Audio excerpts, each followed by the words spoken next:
Hey everyone, and welcome back to my channel, Made to Order a la Orden. I'm Chef Z, and today we're making some Camarones a la Criolla, which is also known as Creole Shrimp. And Creole Shrimp, the way I'm referring it to, is slightly different than the Creole Shrimp you'll find down in New Orleans. But don't worry, because I'll make a separate video kind of describing what the differences are. Now, when I make these Camarones a la Criolla, I do like to use some shrimp stock that I make myself, and that's really easy as well. All I do is take the shrimp shells and I boil it for about 10 minutes, and then I add it to my sauce to give my sauce a really strong seafood taste. Now, if you're not crazy about it or you can't see yourself making some shrimp stock, simply substitute what I use in shrimp stock, which is going to be about a cup, for a cup of water. Now, let's get started because as always, I'm really hungry and I have all the information listed for you right here. We're going to start off by generously seasoning our shrimp with some pepper, but we're going to take it easy on the salt because our sauce later on is going to have some adobo, it's going to have some sopita, so we don't want to make our shrimp salty out of the gate. Then we're going to add some garlic powder, which is going to give our shrimp some awesome flavor, and then we're going to mix that all together until it's well combined. Now, you guys have two options here. You can let your shrimp marinate for at least an hour in the refrigerator, or you can just set it off to the side for a few minutes and let it do its thing and chill until you get the rest of the ingredients ready for our sauce. Now, to make the sauce, you're going to want to warm up some oil into a pan, but you don't want to let the oil get too hot. And then we're going to add some onions, followed by some bell peppers. Now, I like to eat with my eyes, so I like to add a variety of different color onions and peppers, but feel free to use whichever you like.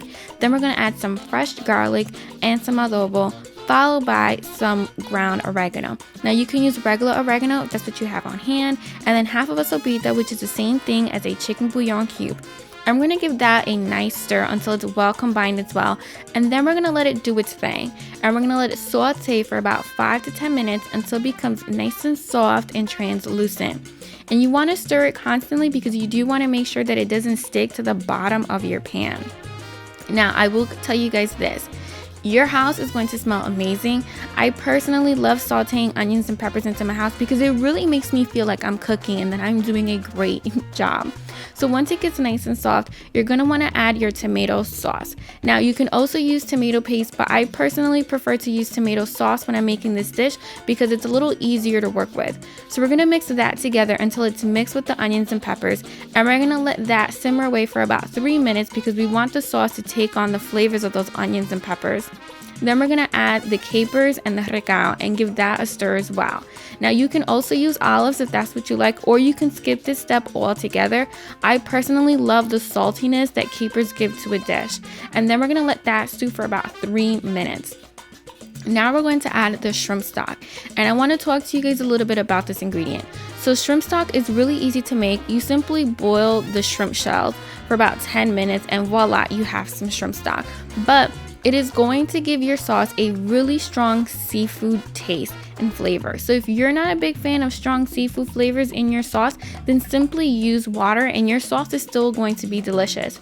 So we're going to let that boil for about 3 to 5 minutes or until it gets the thickness that we want. And then we're going to add the shrimp. And once you add the shrimp, you want to stir it constantly because you want to make sure that it cooks evenly on both sides. And you know the shrimp is cooked when it reaches that beautiful orangey color. Now, your cook time is going to vary depending on the size of shrimp that you're using. I used large shrimp, so it took me about 5 minutes.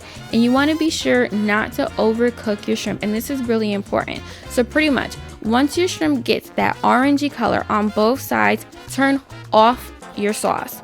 And the vapors will continue cooking your shrimp the rest of the way through. If you overcook it, your shrimp is going to come out really chewy and really rubbery, and it's not fun at all. But in the end, nonetheless, you're still going to have an amazing, beautiful, and delicious dish.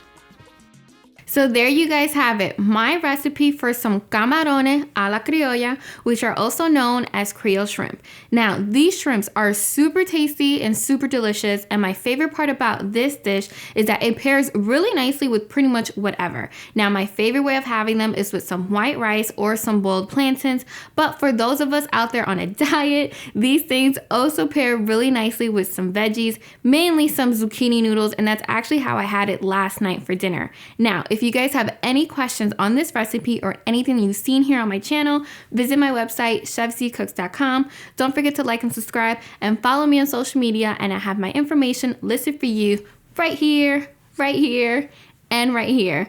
Until next time, I'm Chef Z y buen provecho.